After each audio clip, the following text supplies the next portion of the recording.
Hello, art historians. I thought I would start my first weekly summary video with an introduction. This is Little Moon here. I just woke him up from a nap, so he's probably gonna go find his snuggly place again. Anyway, that's my one cat for all you cat friends out there. I've got another one. Her name is Dolly, and she is my soulmate, and she'll make appearances later on, I'm sure. So I wanted to sort of just wrap up week one of our class together and kind of do another introduction to myself, clarify some questions, and yeah, just generally talk about our first week of art history together. So, first and foremost, I want to apologize. My intention for every week of this course going forward is to have all work graded by the conclusion of Monday, which also means that I will be sending out these weekly videos on Monday as well. I am actually under the weather right now. With all of this rain we've been getting in Jersey, where I live and work, it tends to make my sinuses all swollen, so I have like crazy vertigo. I call it my scrambled egg brain. I've been dealing with it for years. It's tons of fun. But anyway, so I'm gonna try to keep this video short if I can, just because I kind of need to go get some rest. So that's why I am a day late coming to you all. So, what I really want to do, though, is say welcome. We had such a great first week of class. Hopefully, as you can see, I tend to continuously work all the time, so I really do go into your course and update grades as often as I can throughout my week. My name is Professor Carpino, and I'm really excited to be your instructor. It may not be translating as well as it normally would, again, with all the dizziness, but I am like the biggest art history nerd you will probably ever find. I teach it here at the college level at Lindenwood. I got my master's from Lindenwood in art history. I also teach it at the high school level for the past 10 years, actually. My AP Art History kids took their test the week before last, so everyone keep your fingers crossed for those scores to come out. But yeah, so I really love art history, and even though this is an online course, which of course makes that in-person element absent. I do hope that my enthusiasm for this course translates. I really try hard to go into each of these canvas shells and put my personality and my fun presentation of art history into every unit possible. So I'll include my own pictures as often as I can, little fun extra things that I found. I just think art history is so interesting and a blast, and so my goal is to try to make you love it as much as I do. We'll see if that happens, but that is always my personal goal with every art history student that I've ever had over the past decade. Of course, you know, this is a very busy time of year. I know many of you are either finishing up quarterly things, if that's how your year works, or if you're a teacher, it's in the dregs of teens not wanting to stay in their classrooms.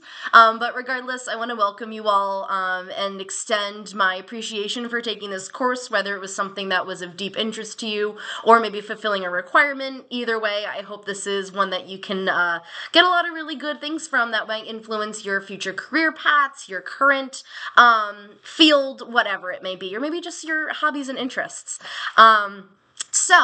What I do want to mention for this week is, first of all, thank you so much for responding to the discussion. As you can see, I'm going to try to get in there and respond to everybody throughout the week, every single post. We want to try to make those posts by Thursday, so that way we can comment on our classmates' responses by Sunday night. And these discussions are really, I would say, the best way to interact with your peers. Of course, in an online modality, we don't get that classroom discussion kind of element, so this is really the best way to do so. So don't skip out on those discussions.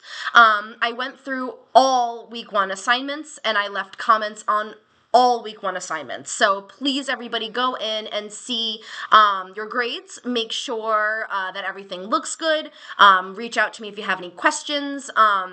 Some of the things that I noticed across the board that I want to make mention of is that some of you didn't necessarily upload one notes map per core work. So for the first note submission for notes 1, I believe it was to be 6 notes maps, and for the second submission for notes 2, it should have been 9.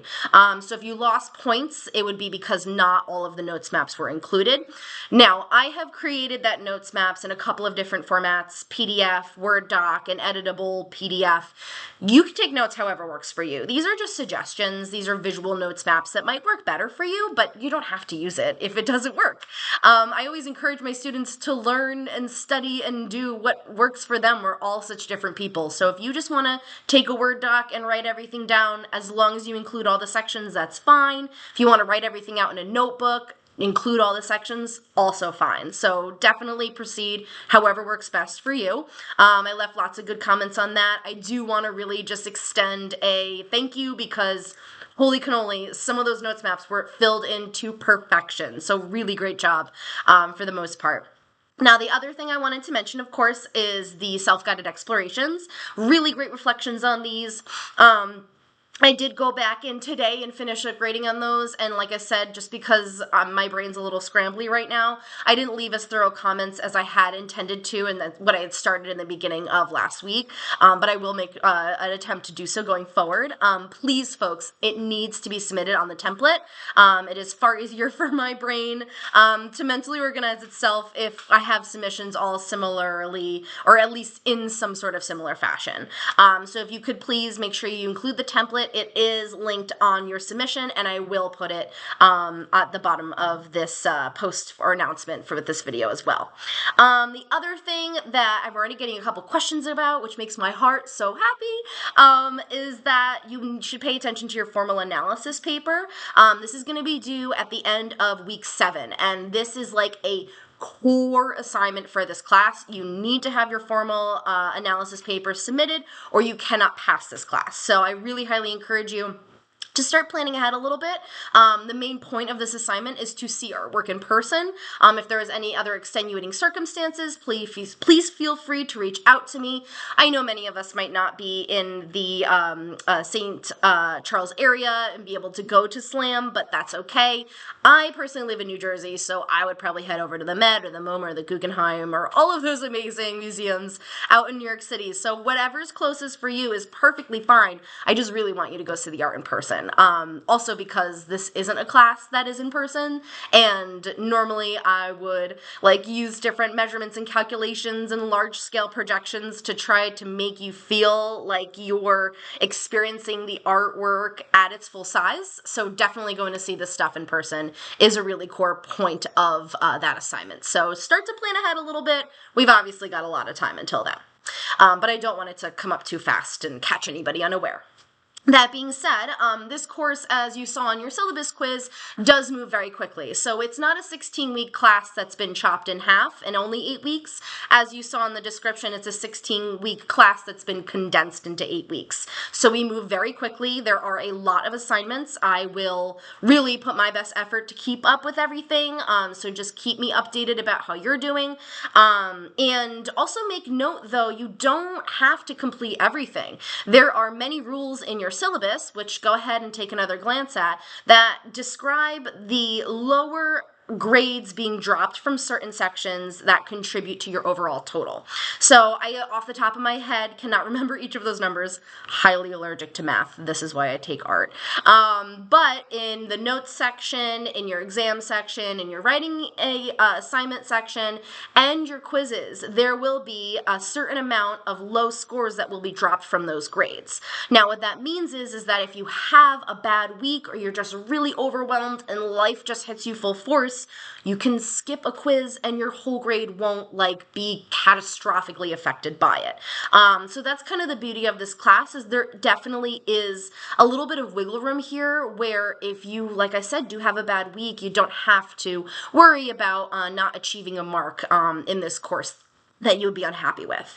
Now, your self-guided explorations, however, tally up as you go. So that's really the gamified portion of this course. The more resources you interact with, the more reflections you complete, the more points you tally, the better grade you get. So that's something that kind of is up to you. It's recommended by the college that you complete at least 9 points of those self-guided explorations a week, and you can go up to 27 points. So that's kind of all explanations for grades. And for notes, I don't have a lot to reflect on this week simply because it was just the start and the beginning. And I am going to wrap up this video because I do really need to go lay back down. My head is absolutely spinning. But hopefully I'll feel better. And the next video for you all next week, summarizing week 2, will not include my scrambled egg brain.